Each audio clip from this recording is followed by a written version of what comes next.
You might think you know everything there is to know about Henry VIII.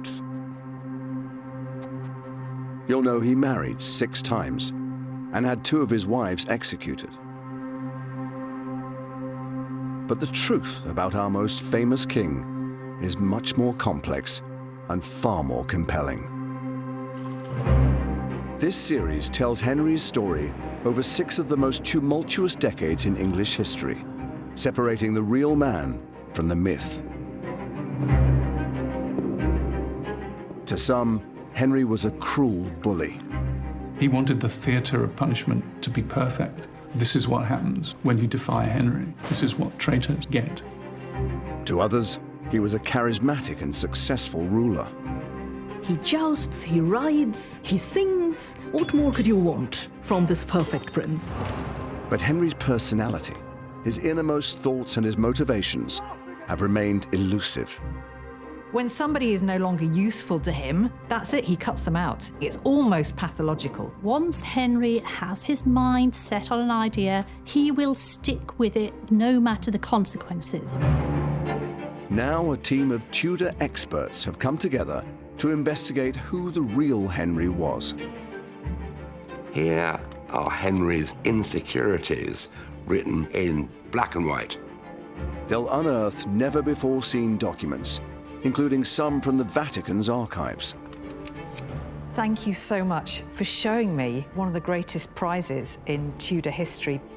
And they'll go backstage at Henry's court to unravel a murky world of power, plots, and petrifying ambition.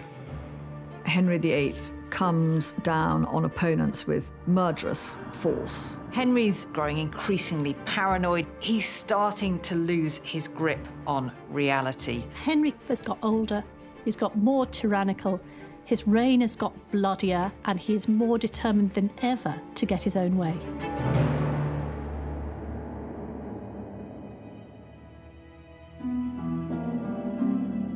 Henry VIII is now 41 years old.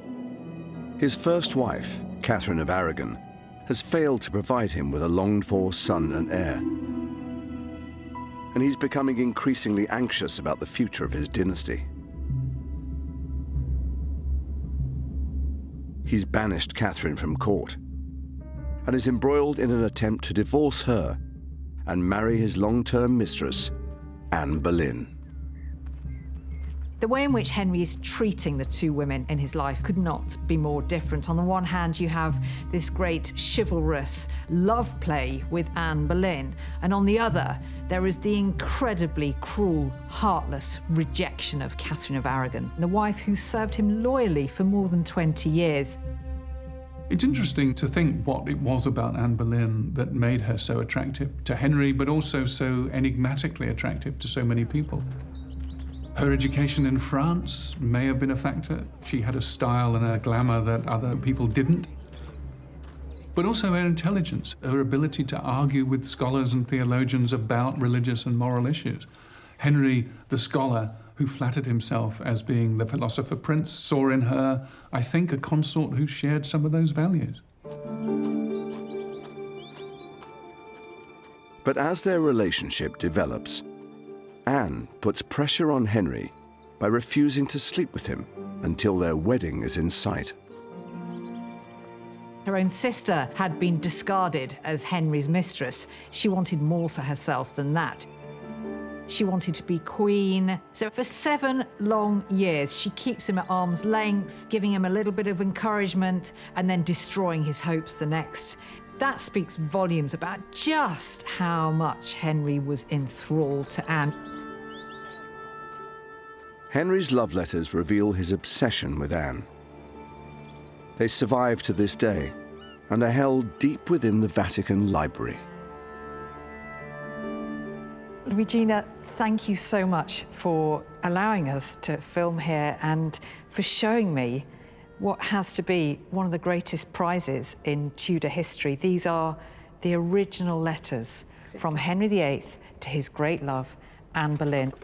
You're very welcome, and we are happy to show people in Great Britain these documents are precious to you and to us, and precious for, I think, all mankind. Henry's letters are written in French, the language of courtly love, and are filled with romantic gestures. You can see there in French, "To my mistress," there at Mistress. the top of the page. He wishes. And, you know, he talks about being struck by the dart of love or dart d'amour. Now, this is very famous, isn't it? The love heart. It's very romantic that he draws a love heart around Anne's initials, Yes. and then either side are his own initials. And even though we don't have Anne's responses, we can sense that she's the one in control, because it's all Henry making the effort and trying to woo her. Yes. And she's remaining just out of reach, which I think was part of her genius, actually. The letters demonstrate just how desperate Henry is. The longer Anne holds him off, the more insecure he becomes. This is probably my favourite of the letters, because I think it's the most revealing of Henry's state of mind. You sense his insecurity in a way, because he talks of how he's been in a great agony since receiving Anne's last letter, not knowing how to interpret it. Here is a man who has showered his love with affection, with letters, with gifts. He's had very little back. One of the naughtiest letters in the whole collection is this one here, where you really get a sense of Henry's frustrated lust. He writes to Anne, "Wishing myself especially of an evening in my sweetheart's arms, whose pretty duckies or breasts I long to kiss." It's really quite saucy. Here's a man in torture through this unrequited love. Anne's not giving him much back. Henry doesn't know where he stands, and it's sending him crazy. Anne Boleyn's behaviour and the desire for a male heir have provoked Henry into making one of the most monumental decisions in English history: breaking with the Roman Catholic Church. Eventually, free from the Pope's authority, Henry divorces Catherine of Aragon and marries Anne Boleyn. But all of this comes at the highest imaginable price. Henry's break with Rome was probably the most devastating political and religious and social event for 500 years. I mean, suddenly to decide that England was not part of Catholic Christendom, to reject the authority of the Pope and everything that that represented, was something which disoriented, terrified everyone. The nation was traumatized. Henry then declares himself head of his own Church of England.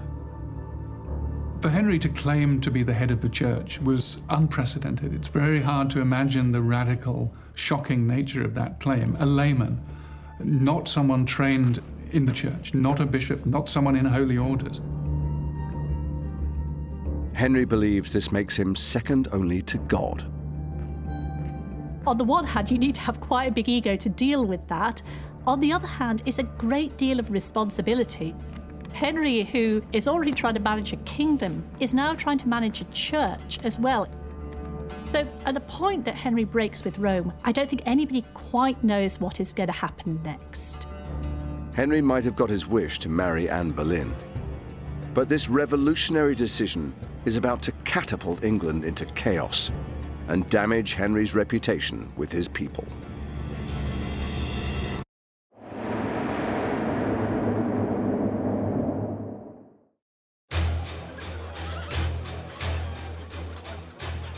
England is in turmoil after Henry's decision to break with Rome.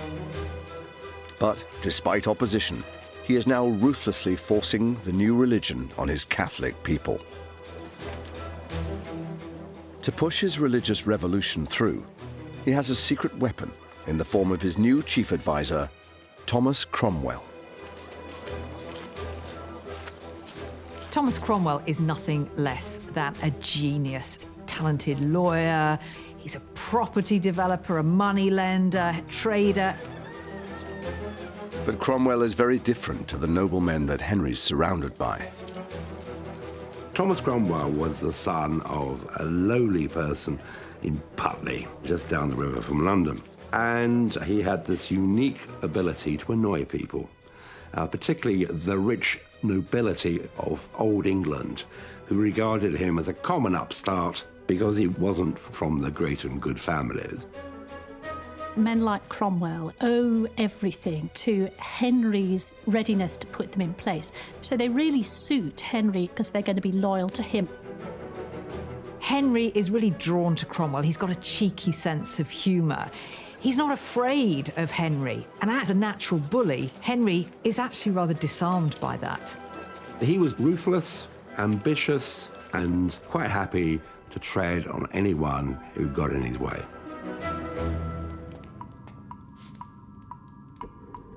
Cromwell seizes the opportunity to win favour and hatches a plan to make Henry rich. He's worked out that England's monasteries possess millions of pounds in untapped wealth. Thomas Cromwell said, I'm going to make you rich, I'm going to dissolve all these monasteries, and it's all going to go straight into your pocket. Kings are always short of money, and that was music to Henry's ears. Henry wanted to be the richest king in Christendom. It's all about his image for Henry. He wants to have the most magnificent court, to put one over on his rivals, such as the King of France. I'm not sure Henry's greedy. I think that Henry feels that as king, it is his right to be in charge of everything. To justify this money-making scheme, Henry and Cromwell start a slanderous propaganda campaign against England's Catholic monasteries. If you're going to dissolve the monasteries, you have to have an excuse to do it. So Cromwell and his agents go around, they start drawing up lists of things that the monks and nuns are doing wrong. Monasteries were always controversial places. These were houses of celibate men living on their own, often in remote, inaccessible places. Who knew what they were doing? Protestant reformers are saying not only are these places of idolatry, but they're places of sexual sin. They're sodomites, they're superstitious, they're monsters. It's quite astonishing that the first piece of explicit legislation against sex between men comes in 1533, precisely in the context of this campaign. They find it useful to say, you know what's going on in these monasteries? All these monks are just buggering each other all day, all night. You know, this is why we need a crackdown. And so they use this not just to attack the monks, but to close down the institutions altogether. They say things have got so bad, they've all got to go. Under Henry's orders, hundreds of monasteries across the English countryside are pillaged and destroyed. Henry closed in the region of 563 monasteries. That's an enormous amount. These buildings had dominated the English landscape for centuries. They were almost like the social services of their day, fulfilling the role of hospitals, a charitable function. And so, of course, their loss had a huge impact on Henry's people. There's one report that suggests there's 20,000 monks and nuns wandering around the country homeless.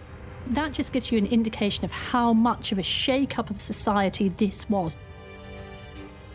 Henry had pledged that all of the income from these religious houses would be invested in creating new, reformed religious establishments. He didn't keep his promise. He gave away a lot of the riches, a lot of the lands to his nobles, and he kept an awful lot for himself. 25 years into his reign, Henry has come close to destroying the Catholic Church in England and made a fortune in the process. But remarkably, in private, he's still clinging on to the traditional Catholic beliefs that he grew up with. There's a real contradiction in Henry's attitude towards the religious changes. While in public, he's outlawing all sorts of things, such as going to Mass. In private, that's exactly what he's doing. The Catholic Mass is at the heart of Henry's religious beliefs and really at the centre of his life, and he attends Mass every single day. We know he crept on his knees to the cross at Easter. These are, in the views of most Protestants, superstition. But Henry was convinced they weren't. Superstition were the things the other people did. These things were true belief because in his heart he was performing them in the right way. There is an enormous double standard with Henry. It's all very well for him to continue worshipping as he likes, but his people have to toe a different line. They have to be part of the new reformed religion. But Henry's religious hypocrisy is testing some of his closest friendships. To people like Thomas More. Thomas More's relationship with Henry VIII was as close to a friendship as a Tudor king could have. They argued long into the night. They talked about the latest works of philosophy and religion. They went up on the leads of the palaces and looked at the stars and talked about astronomy. They'd first met when Henry was just 8 years old, so More was a huge influence on Henry, and he rose and rose in Henry's service. He was Lord Chancellor of all England by the 1530s. But Thomas More was acutely religious, devout to the point of wearing a hair shirt under his clothes so that his flesh was mortified by the irritant. He would beat himself with a whip. I mean, these were the kind of extreme religious practices that the most reclusive Catholics would use. As a devout Catholic, Thomas More disagrees strongly with Henry's decision to break with the Roman Catholic Church. And he's not the only one. Growing numbers of people are speaking out against Henry's new regime. These voices of dissent play heavily on Henry's insecurities. Some outspoken priests in Middlesex said that Henry's private life resembled a pig wallowing and defiling itself. A nun makes these prophecies saying that she's seen a place reserved for him in hell. For Henry, this is all deeply personal. Anyone who speaks out against his reforms is criticising himself, and he can't take that. Like his father before him, Henry VIII comes down on opponents with murderous force. Hidden away in the Houses of Parliament is evidence of just how murderous Henry is becoming.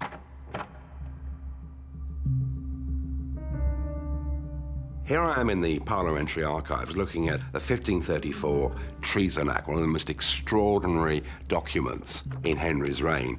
Here are Henry's neuroses, Henry's fears, Henry's insecurities, written in black and white.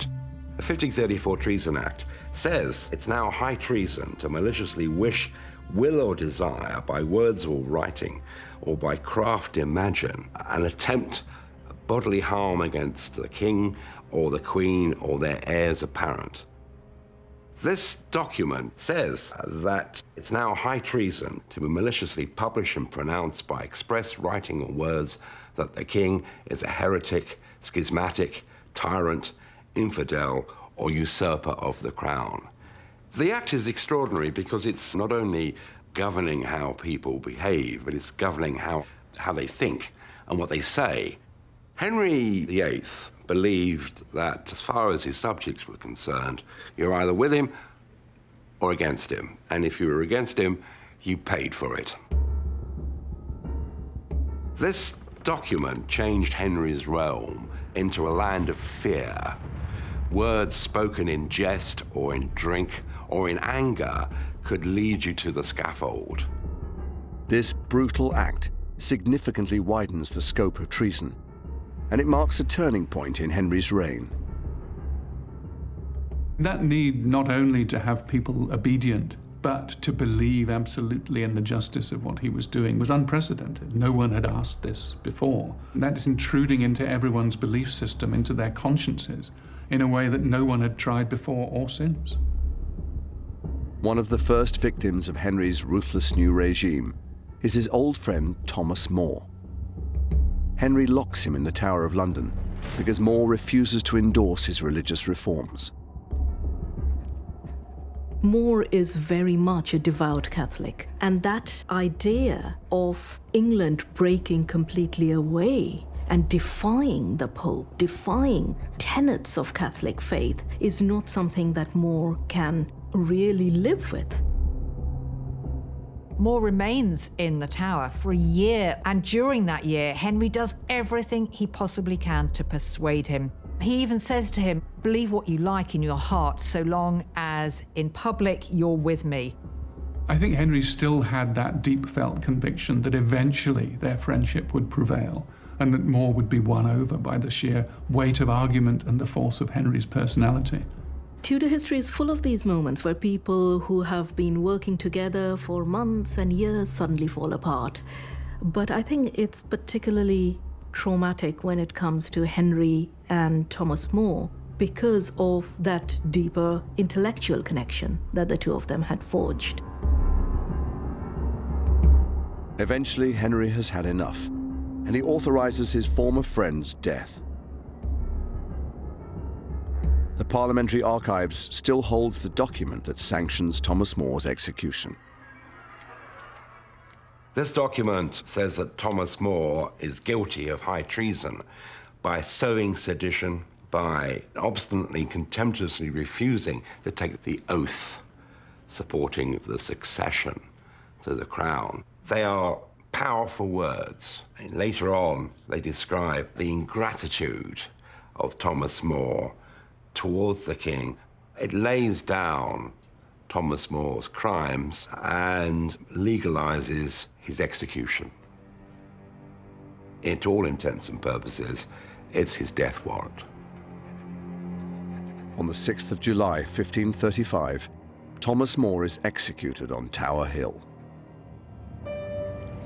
I can't help but wonder whether Henry just had those moments where he looked at himself in the mirror and thought, how on earth have I come to this?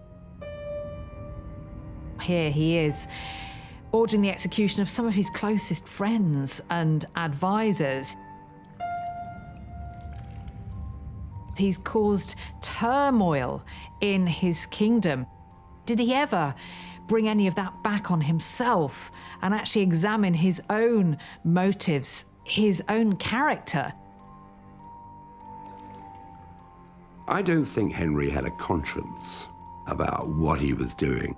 No, he's not a man who's going to lose any sleep over things like that. He has an objective which he wants to achieve, the continuation of the Tudor dynasty, and nothing or no one is going to stand in his way. He absolutely believed in the righteousness of his own conclusions, and that's what drove him through. There's definitely a sense at this point in Henry's reign that it's almost gathering a momentum of its own. There's no stopping Henry now, and it's going to get more and more brutal. Little does Henry know that a freak accident is about to alter the future of his kingdom and the fate of his second wife.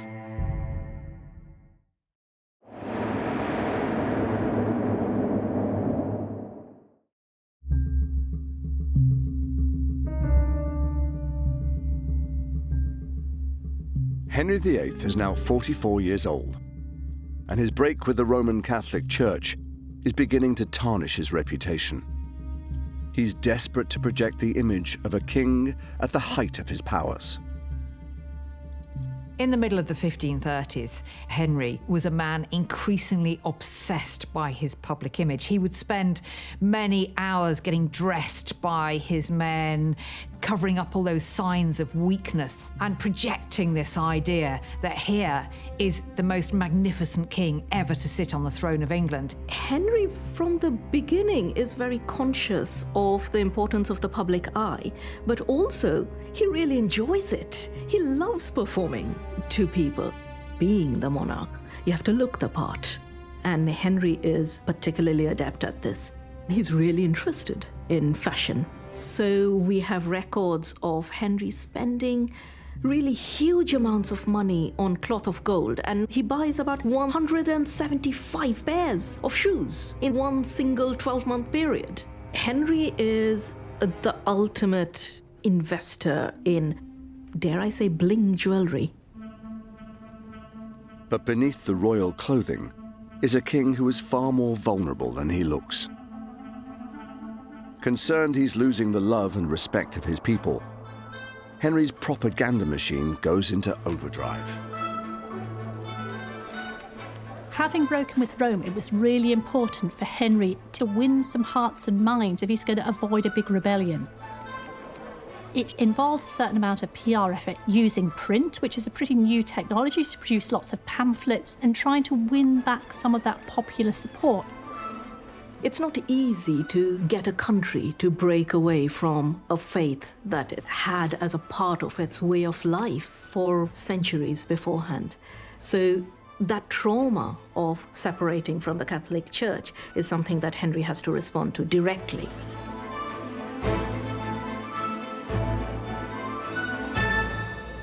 Whilst Henry hopes to escape public unrest, he can't seem to avoid it in private. Henry develops an increasingly bad temper because he's losing patience with Anne and with this marriage, and also the fact that he hasn't yet to produce a male heir, and so he just now wants results. Henry needs God to show him that he approves of his actions by giving him a son. And yet Anne does not produce a son. She has miscarriages. She has a daughter. It's as if his first marriage is just repeating itself. And that worries him. What's wrong about this marriage? Is this marriage cursed as well? As time went by, there were more reasons for them to dispute and argue with each other. Her inability to produce the male heir was the grumbling resentment, but also her commitment to religious reform, her willingness to argue with Henry. These things were things that, over time, became more annoying than attractive. The real turning point for Henry is when Anne accuses him in public of having an affair behind her back, and Henry is angered that she would dare question him in public about his behaviour.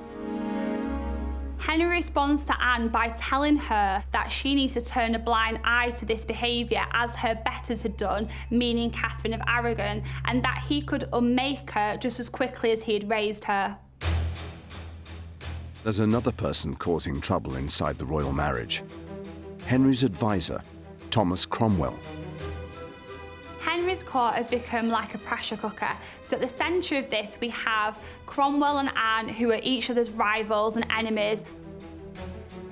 Anne has her own faction behind her, and Cromwell has his supporters. And we see in the court these two rival factions fighting for Henry's attention. Cromwell knew that Anne Boleyn was intent on having his head. So he was very keen to act against her, to strike first before he was attacked himself. Anne has an ace up her sleeve that she thinks will secure her position. She's pregnant. However, something is about to happen that will shake both Anne and Henry to the core. When Henry takes part in a jousting tournament, he falls from his horse. An account from the time reveals that the accident is so serious that Henry is knocked unconscious. There's a report by Dr. Pedro Ortiz, who is the imperial Spanish ambassador to the Vatican. He's picked up some gossip coming in from Francis I of France, who's no friend of Henry VIII. The French king had said that the King of England had fallen from his horse and had been for 2 hours without speaking. So here we have Henry lying on the ground, not speaking for 2 hours. I believe that horse rolled on him, it crushed him. He suffered some kind of traumatic brain injury. Recent research has demonstrated that such an injury can actually cause neuroendocrinal damage. People suffering from this very rare disorder become depressed, irritable, and very suspicious of everyone around them. In the latter years of Henry's reign, he was displaying all those symptoms. Henry's accident also has a dramatic effect on his wife, Anne Boleyn.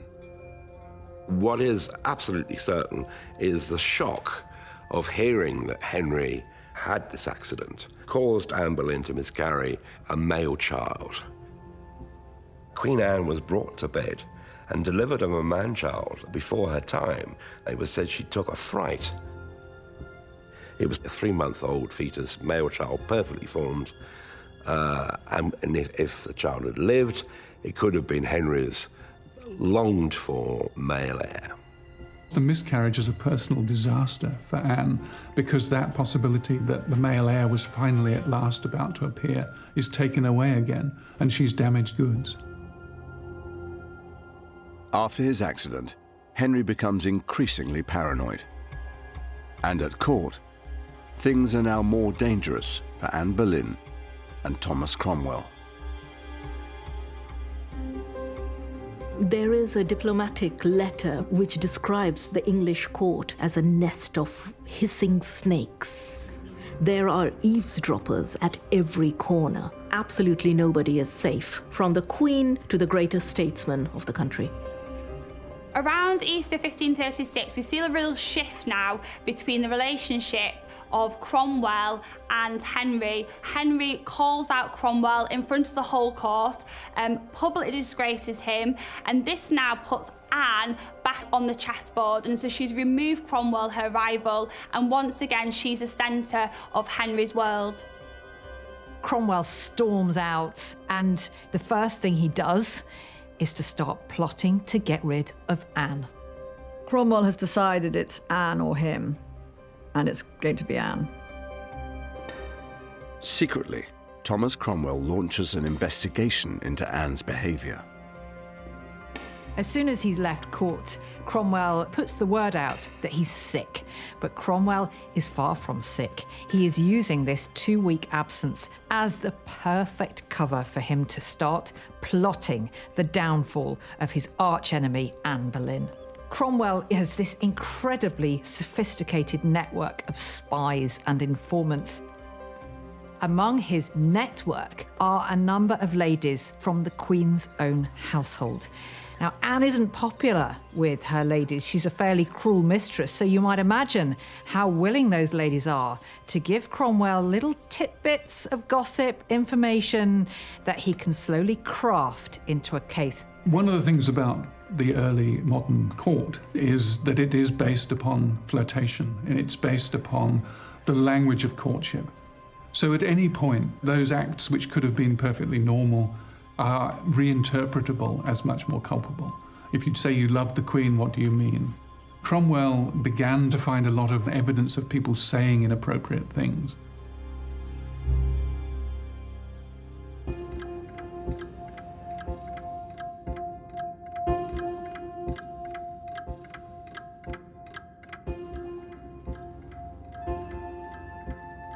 Just 2 weeks later, Cromwell presents his findings to Henry.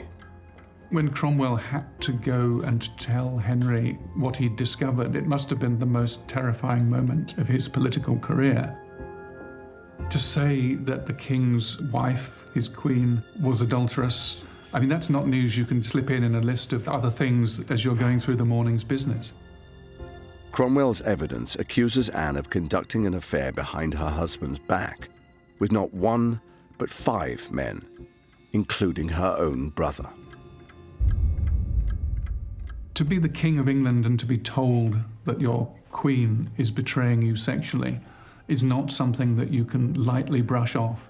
He had to take control of that, and he took control of it with a ruthless passion, a rage that meant that it had to be driven through, that there was no escape. This is a man not in denial, but in manic acceptance of the charge. And I think that's what drives the process from there on in. When he wanted something to be true, it became true. And this was absolutely the case now with his second wife's infidelity, because her real failure, let's be honest about it, was not giving Henry a son. That was the only way she'd let him down. I don't believe she was guilty for one moment of anything else. But Henry needed her out. And of course, this was all too convenient. In the archives of the British Library is a letter that provides a glimpse into Henry's mind during this time, as well as the man manipulating him, Thomas Cromwell. This is a letter by Thomas Cromwell written in May 1536, at the height of the controversy surrounding Anne Boleyn. This letter is undoubtedly one of our best sources for understanding Henry's perspective on Anne Boleyn. Cromwell says here, "The King's Highness thought convenient that I should advertise you of the same. I should tell you about what's been going on, about the case against Anne. Really, what he's saying is the king has instructed Cromwell to spread the word about Anne Boleyn's crimes, and they are all described here in their full gory detail. This bit here reads, "Her crimes were so abominable that I think the like was never heard." And there's some fairly graphic language used here to describe the Queen's incontinent living. This is written for an absolute purpose. It's telling the world Anne Boleyn is guilty of heinous crimes. Anne is the most wicked queen in history, according to Cromwell. Alongside charges of adultery, Cromwell's letter also accuses Anne of plotting Henry's death. At the bottom we have here talk of a certain conspiracy against the king. So in Henry's mind, it goes beyond just adultery, an unfaithful wife. She's plotting treason. This is a pure piece of PR on Cromwell's part. Cromwell manipulated Henry, and in fact, he later boasted that he had dreamt up the whole scheme against Anne Boleyn. Whatever the truth behind the accusations, Henry falls for them, hook, line, and sinker. Once convinced that there was a kernel of truth to it, Henry's imagination knew no bounds, and at one point famously he said, well, maybe it's 1,000 men. Who knows what Anne is capable of? Henry VIII is a great fan of good stories. He's good at spinning them, and he is also taken in by them. And the story that is spun around Anne is the one of the wicked woman, a woman with an insatiable desire to manipulate men. Henry orders Anne's arrest, and she is escorted to the Tower of London. He will never see her again.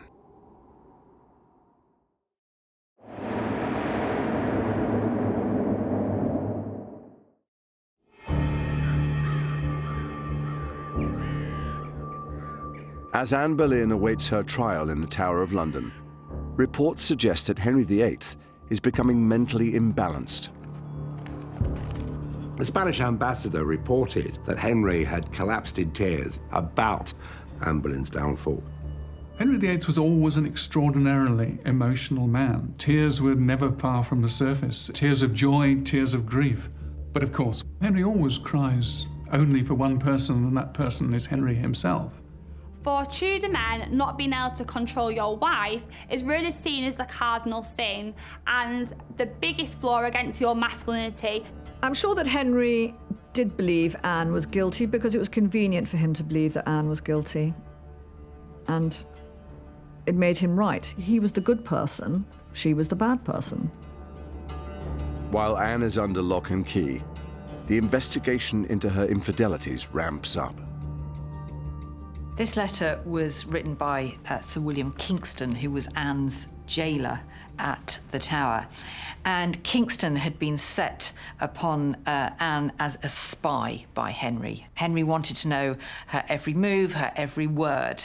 Kingston reports this overheard conversation between Anne and Henry. Norris was actually one of the gentlemen who served the king, but he was also a great favourite with Anne and stood accused of adultery with her. Anne asks Norris why he would tarry before getting married. Why is he waiting to get married? And she says the following throwaway remark, "Did he look for dead men's shoes?" Effectively, she's kind of teasing Norris, saying, are you waiting for the king to die so that you can marry me? The fact that such a throwaway remark, harmless in itself, was enough to condemn a Queen of England shows you just how febrile the atmosphere was at Henry's court. The king himself was growing increasingly paranoid. He's starting to lose his grip on reality. And that is all reflected here in this piece of evidence against Anne. Based on this evidence, Anne is tried for treason and quickly found guilty, as are the 5 men accused of sleeping with her.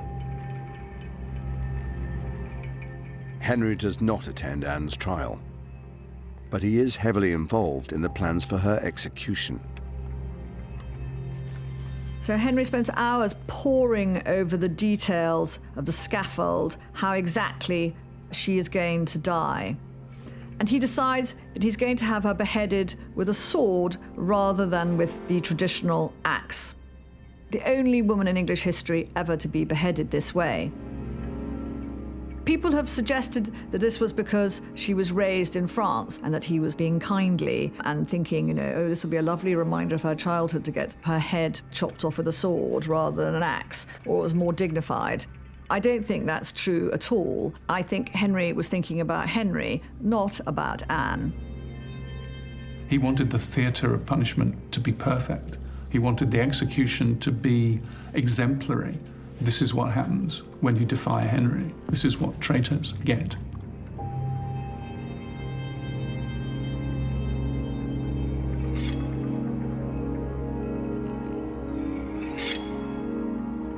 Henry didn't ever like to associate himself with death. He wouldn't go to funerals. He wouldn't be anywhere near anyone who was mortally sick. And he didn't want to be seen in the same space as Anne Boleyn ever again. Her name was not to be mentioned. All trace of her was removed from his palaces. So, of course, he's going to be nowhere near the Tower that day. But he invited 1,000 people to watch Anne Boleyn's head being struck off. Those are the actions of a madman. On the morning of the 19th of May, 1536, Anne Boleyn is executed. But Henry has already lined up his next wife. The speed with which Henry moves on to wife number 3, Jane Seymour, is deeply disturbing, really. The very next day, they are betrothed. They're married 10 days later. Now, that is fast, even by Henry's standards. He needs to get cracking because, you know, he needs to have a son and he needs to live long enough for that son to grow to adulthood. So he's not going to waste time, you know, pretending to mourn a woman who's betrayed him. The following year, Jane Seymour is able to give him what his 2 previous wives have not: a healthy son and heir to the throne. Tragically, Jane herself dies only 2 weeks after the birth, leaving Henry once more alone. But his reign is far from over. The England of the late 1530s is entirely different from the England of a decade before. We've got the monasteries being dissolved. We've got a dramatic change of personnel at court. All sorts of people have disappeared. Thomas More is gone.